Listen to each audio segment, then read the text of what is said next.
Hello everyone, in this video I will show you how to turn on or turn off internet browsing history data collection in Samsung Galaxy S24 Ultra.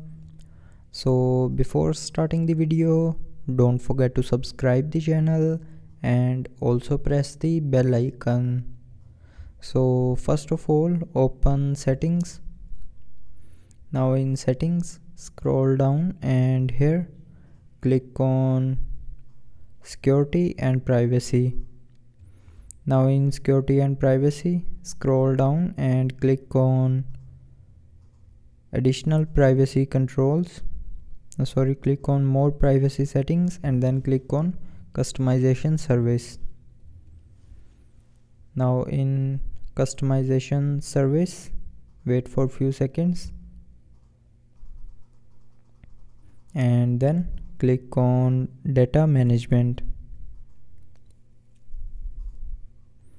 Now here in data management you will see a browsing history button. So if you want to turn off internet browsing history data collection, then turn off this button and then click on stop.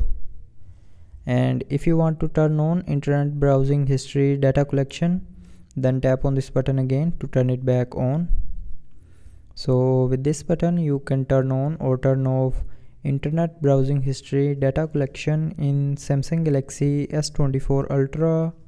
So I hope you liked the video. Thanks for watching.